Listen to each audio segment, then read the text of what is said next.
नमस्कार, स्वागत है आप सबका। मैं पुनीत पाठक हूं और आप देख रहे हैं छत्तीसगढ़ की बात। उदयपुर में कांग्रेस पार्टी ने राष्ट्रीय स्तर पर नव संकल्प शिविर किया और उसमें जो निर्णय लिए गए उसके क्रियान्वयन को लेकर आज से रायपुर में छत्तीसगढ़ नव संकल्प शिविर का आयोजन शुरू हो चुका है। पहले दिन उदयपुर में जो राष्ट्रीय अध्यक्ष सोनिया गांधी, पूर्व अध्यक्ष राहुल गांधी ने संबोधन दिया था, उसे राज्य के तमाम नेताओं को सुनवाया गया, उसके बिंदुओं से अवगत कराया गया। कांग्रेस 2023 की तैयारी में जुट गई है और उन संकल्पों का प्रदेश में कैसे लाभ लिया जाए, कैसे पूरा किया जाए, इस पर बात कर रहे हैं। इधर पूर्व सीएम रमन सिंह ने तंज कसा कि कांग्रेस के लिए चिंता की बात है, क्योंकि पूरे देश में सफाया हो गया और आने वाले वक्त में छत्तीसगढ़ में भी सुपड़ा साफ होगा।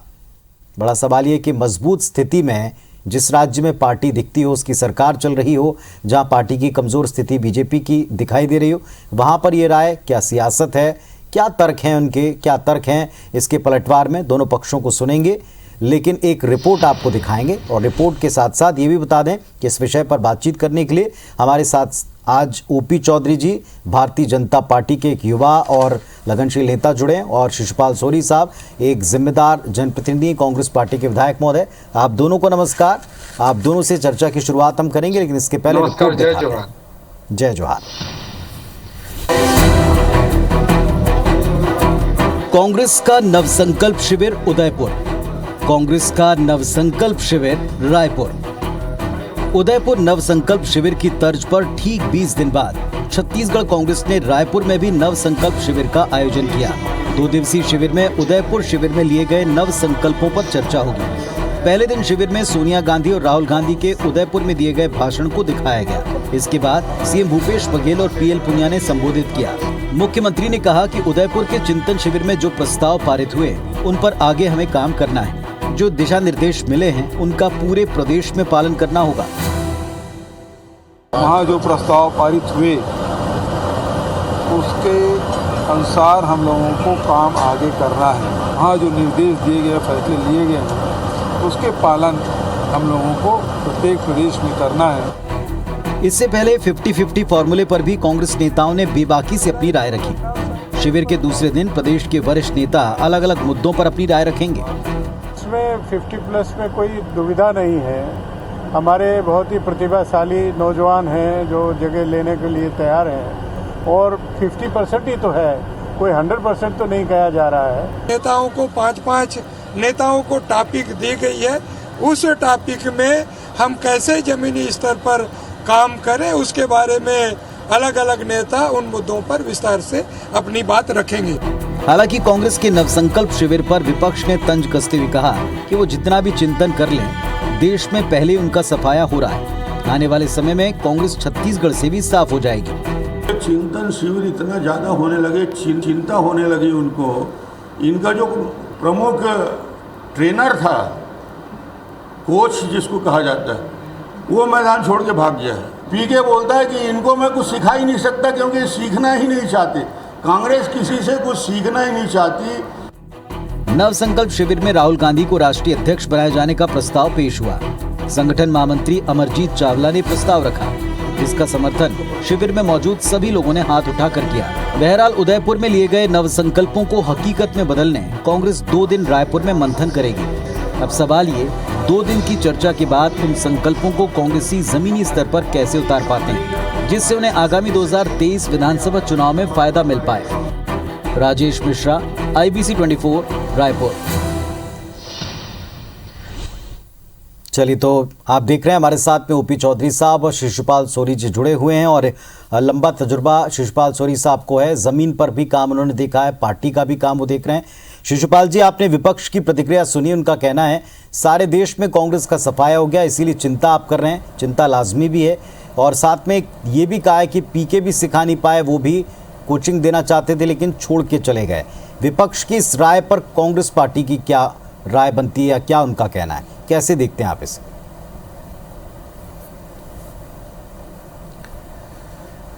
पुनीत जी, जो बातें कही रमन सिंह जैसे परिपक्व नेता, तो कांग्रेस जो पार्टी है, राजनीतिक पार्टी, एक विचारधारा की पार्टी है, और विचारधारा चाहे कोई भी हो, ये कभी मर नहीं सकती, कभी समाप्त नहीं हो सकती।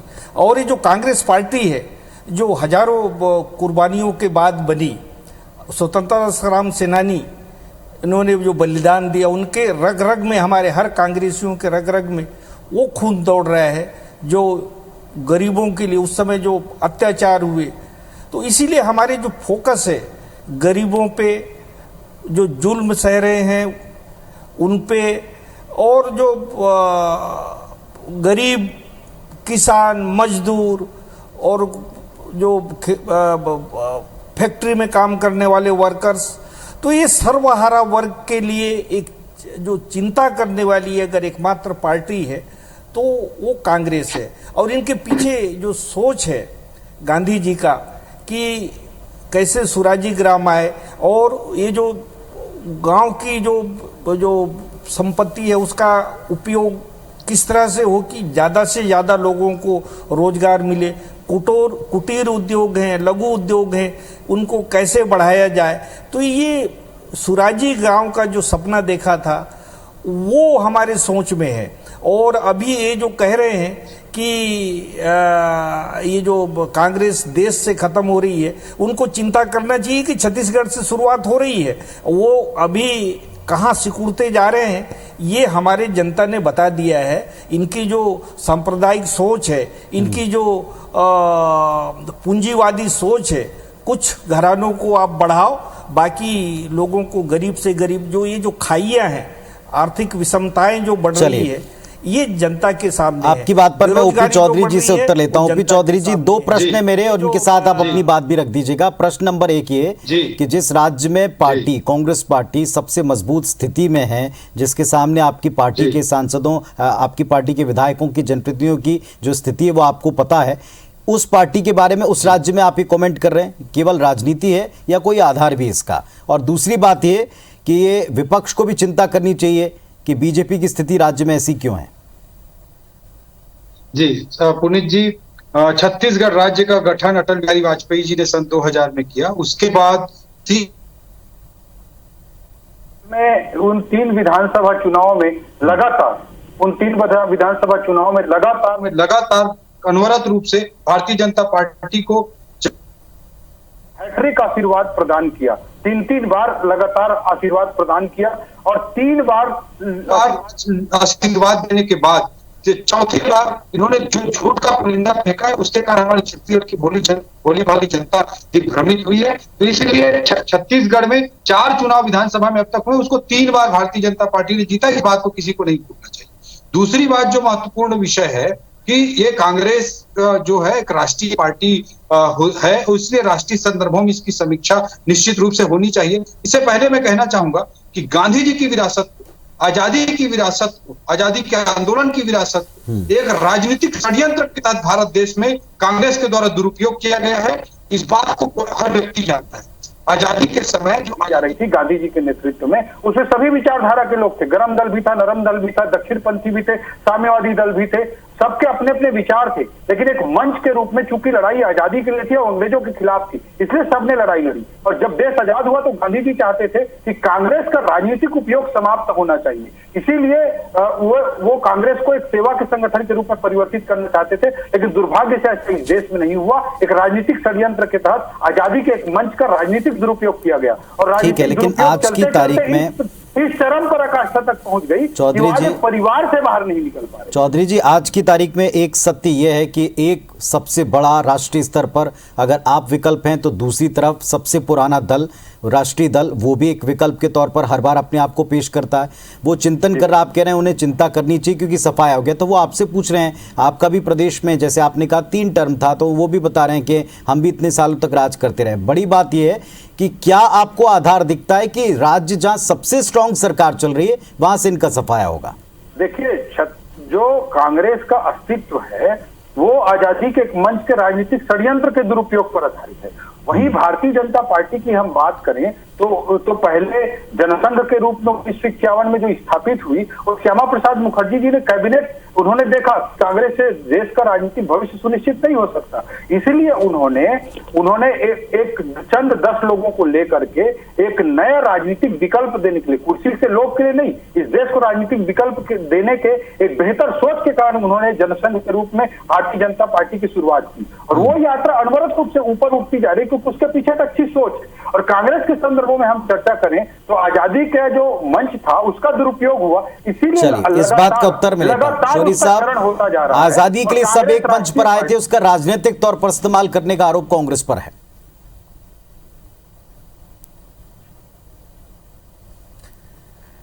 पुनीत जी, एक बात मैं कहना चाहूंगा, ध्यान से मैं सुन रहा था, चौधरी जी बहुत ही विद्वान साथी हैं। जब ये लड़ाई आजादी की लड़ी गई, किस लिए लड़ी गई? कि इस शोषण के खिलाफ, गरीबी के खिलाफ, आर्थिक असमानता जो था उसके खिलाफ और सांप्रदायिकता के खिलाफ।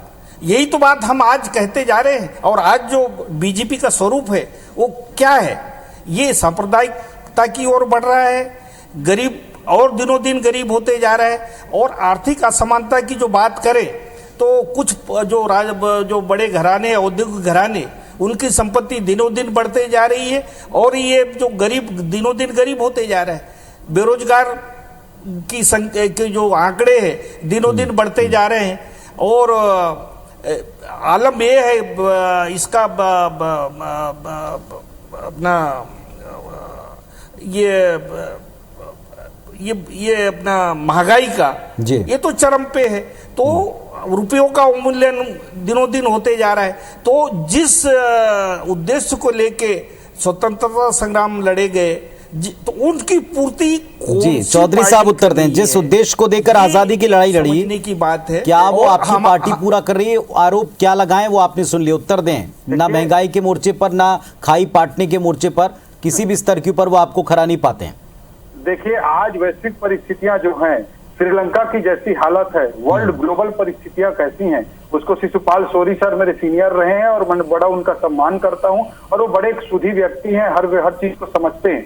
ऐसी परिस्थितियों में, ऐसे ग्लोबल परिस्थितियों में भारत देश को जिस तरह से मोदी जी आगे बढ़ा रहे हैं वो अपने आप में अविस्मरणीय है। जिस तरह से इंफ्रास्ट्रक्चर देश का बढ़ रहा है, नेशनल हाईवेज बन रहे हैं, PLI स्कीम से भारत आत्मनिर्भर बन रहा है, जिस तरह से अंत्योदय की भावना के साथ इन्होंने जरूर छत्तीसगढ़ में कांग्रेस ने 11 लाख गरीबों का आवास रोक दिया है, 5 लाख का हेल्थ कार्ड रोक दिया है, गरीब कल्याण योजना का प्रत्येक व्यक्ति का 5 किलो चावल खा लिया है कांग्रेस ने। लेकिन मोदी जी अंत्योदय की भावना के लिए, और देश में विकास होगा, टैक्स आएगा, तभी हम अंत्योदय की भावना को परिपूर्ण कर सकते हैं। पर वो बार-बार इसी मंच पर भी आरोप लगा रहे हैं कि चंद घरानों के हाथ में सारी चीजें हैं।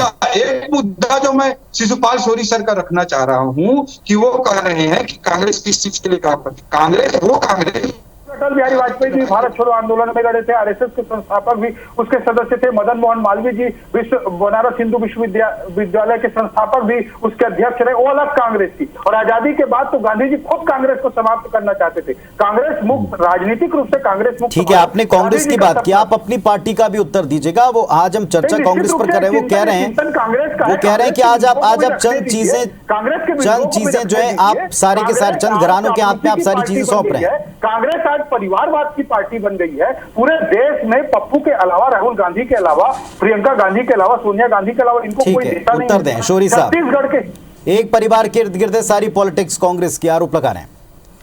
वो कांग्रेस है, कांग्रेस अलग अलग। पुनीत जी, जो कुर्बानी एक परिवार ने दी है, ये पूरे भारत क्या अंतर्राष्ट्रीय स्तर पे कोई उदाहरण दे दें कि किसी परिवार ने इतनी बड़ी कुर्बानी दी है। अभी जब हम चुनाव लड़ते हैं तो हमको शपथ पत्र देने होते हैं, तो ये इनमें देखिए कि कितने इनके पास प्रॉपर्टी है। ये सब देश के नाम इन्होंने कुर्बान किया है, न केवल अपनी संपत्ति बल्कि अपना पूरा जीवन तपाया है। तो ऐसे लोग जिनका कोई परिवार नहीं है, एक परिवार की बात करें, ये हंसी के पात्र है। और ये जो परिवार है ये क्यों ना प्रेरणा का स्रोत हो, जिन्होंने इतनी कुर्बानी दी है जी चौधरी साहब, पहले भी आजादी जी के गांधी बाद भी। पूरा देश के सामने अगर कांग्रेस ये कहे कि नेहरू गांधी परिवार को, राहुल गांधी, प्रियंका गांधी, सोनिया गांधी, रॉबर्ट वाड्रा, मिराया वाड्रा, रेहान वाड्रा, इसको वो आदर्श मानते हैं, अगर कांग्रेस इसको आदर्श मानती है तो कांग्रेस के लिए चिंतन शिविर, चिता शिविर ही बनने वाला है। इस बात में किसी को, पूरे देश में किसी को संशय नहीं है। पूरे देश ने रिजेक्ट कर दिया है कांग्रेस की इस मानसिकता। जी शौरी साहब। भाई चौधरी जी, मैं कहना चाहूंगा कि आप भारतीय जनता पार्टी किधर जा रही है? उनके पास कोई मुद्दा नहीं है, जनहित के मुद्दे हैं। आज सबसे ज्यादा आज जनता किससे त्रस्त है?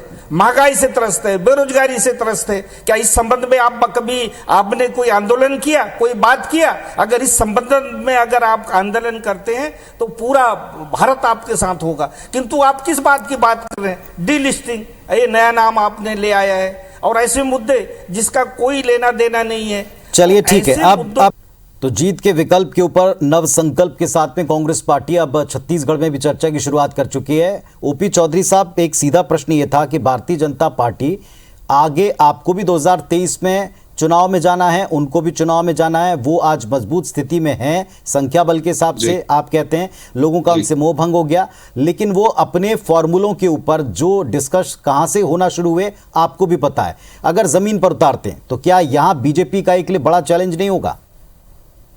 निश्चित रूप से हम हर एक चुनाव को, राजनीति की हर एक गतिविधि को लोकतंत्र में भारतीय जनता पार्टी सीरियस लेती है, गंभीरता से लेती है, और अपने कार्यों को 365 दिन 24 घंटे कार्य करने पे भारतीय जनता पार्टी विश्वास करती है। और हम किसी को भी गंभीरता से ही लेते हैं, इसमें कदापि कोई संदेह नहीं। लेकिन छत्तीसगढ़ में महज 3.5 साल के इनके कार्यकाल में भारतीय जनता पार्टी ने तो 15 साल का शासन चलाया, 3 बार जनता जनार्दन ने आशीर्वाद दिया। महज 3.5 साल के कार्यकाल में जिस तरह का असंतोष पूरे प्रदेश में पनपा है, जिस तरह का माफिया राज चल रहा है, कोल माफिया जिस तरह से चल रहा है, केजीएफ की स्टोरी पूरे छत्तीसगढ़ में, केजीएफ की स्टोरी चल रही है। माफिया यहाँ पे कम पड़ जा रहे थे, तो हमारे छत्तीसगढ़ के सभी भाई बहनों को, कांग्रेस के सभी भाई बहनों को इग्नोर करके कांग्रेस ने राज्यसभा में नए माफिया की एक पत्नी को यहाँ पे राज्यसभा सदस्य बना दिया है। रंजीत रंजन को बिहार से, राजीव शुक्ला को उत्तर प्रदेश से। छत्तीसगढ़ के लोगों की बात करते थे, लेकिन आज सारे छत्तीसगढ़िया बातों की पोल खुल गई है। माफिया राज हमारे छत्तीसगढ़ में चरम पर है, केजीएफ चल रहा है, युवा परेशान है, भ्रष्टाचार चरम पर है। ऐसी स्थिति में भारतीय जनता पार्टी को निश्चित रूप से जनता स्वीकार करेगी, आशीर्वाद। और मैं ये बताना चाहता हूं कि ये जो राज्यसभा का जो स्वरूप है, ये क्षेत्र से कहीं ऊपर उठ के राष्ट्रीयता से जुड़ा हुआ प्रश्न है। और इसका ये उनके यहाँ भी ये अभी जो चौधरी जी कह रहे हैं, क्या इनके शासित प्रदेशों में क्या सारे के सारे वहीं के लोग थे? ये अभी जितने भी स्टेट में जो अभी राज्यसभा के आई है, उसमें भी इनके शासित प्रदेशों में भी दूसरे स्टेट से आए हुए हैं। तो एक राष्ट्रीय स्तर की प्रतिभाओं को हम राज्यसभा में लाएं, ताकि राष्ट्रीयता की बात वहां हो और वो अपने अपने राज्य के जो भी समस्याएं हैं उनको उस स्तर पे, उच्च सदन पे रख सके। ये एक सभी राजनीतिक पार्टियों का, शिशुपाल जी, इस मंच पर भी बार बार एक बात यहाँ चौधरी साहब कह रहे हैं, परंपराएं हमारे यहाँ भी है। ठीक है चौधरी साहब, इस पर तो हम डिबेट कर भी चुके हैं और आपने भी उसके ऊपर लेकिन प्रतिक्रिया देना चाहूंगा। शिशुपाल सोरी सर की बात पर मैं प्रतिक्रिया देना चाहूंगा। जी, उन्होंने कहा कि राष्ट्रीयता की बात को कोई रख सके, ऐसे राष्ट्रवादी विचारधारा के लोग इनको पूरे देश भर में पप्पू यादव की पत्नी रंजीत रंजन, राजीव शुक्ला मिले, हमारे छत्तीसगढ़ का कोई ऐसा व्यक्ति नहीं मिला जो राष्ट्रीयता की बात को रख सकता। आदरणीय शिशुपाल सोरी सर भी बहुत अच्छे तरह समझते हैं कि ये बहुत ही गलत निर्णय है हमारे छत्तीसगढ़ के कांग्रेसी साथियों के साथ भी और छत्तीसगढ़िया स्वाभिमान के अगेंस्ट भी। इसलिए वो समझ रहे, लेकिन पार्टीगत मजबूरियों में नहीं बोल पा रहे। दुर्भाग्य की बात है हमारे यहाँ के 71 विधायकों में कोई भी नहीं बोल पा रहा है। हमारे यहाँ कम से कम पार्टी के जो निष्ठावान जो कार्यकर्ताओं की फौज खड़ी है। चौधरी जी, मैं आपको बताना चाहूंगी कि हमारे यहाँ कांग्रेस पार्टी में निष्ठावान कांग्रेसियों की पूरी फौज है। एक अपने ये जो गांव से लेकर पूरे शहर तक का उसका एक जाल पूरे निष्ठावान लोगों में रंजीत रंजन, पप्पू यादव की पत्नी सर्वश्रेष्ठ निष्ठावान लगी कांग्रेस को, राजीव शुक्ला सर्वश्रेष्ठ निष्ठावान लगे। इससे बड़े दुर्भाग्य की बात कांग्रेस के पतन का कारण ही यही है। पुनीत जी और पूरे देश की जनता जानती है, सोरी सर भी इस बात को अच्छी तरह से जानते हैं और समझते हैं। कम्युनिस्ट विधायक की हत्या के मामले में आजीवन कारावास का सजा याफ्ता हो चुका था पप्पू यादव, उसके पत्नी को सबसे चलिए ठीक है। हालांकि आपने चौधरी साहब जैसे स्वीकार किया, आपने जैसे स्वीकार किया, अभी हम जिस मूल विषय के ऊपर हैं, आपने बिल्कुल जो तर्क रखे उस पर हम व्यक्तिगत आरोप प्रत्यारोप नहीं हो सकता। व्यक्तिगत आरोपों को तो ये सारे मामले न्यायालयों में विचाराधीन। क्रिमिनल कोई केस करेगा उस पर कैसे बात नहीं करेंगे जब उसको राज्यसभा का सदस्य बना दिया। चलिए कह रहे पार्टियों के अपने मसले हैं चौधरी साहब, और आप भी जानते हैं कि पार्टी ने बाहरी लोगों को, यानी राज्य के बाहर के नेताओं को अन्य राज्यों में आपके यहाँ भी मौका मिला, हमने उस पर डिबेट भी की, आप दोनों ने अपने अपने पक्ष भी रखे। मूल मुद्दा ये कि इस चिंतन से चिंता कौन करेगा, इस चिंतन से चिंता कौन करेगा, इस पर हमने आज बातचीत की, जिस पे आप लोगों ने अपनी राय रखी। छत्तीसगढ़ में शुक्रिया अदा करते हैं आप दोनों का इस डिबेट में अपनी बात रखने के लिए।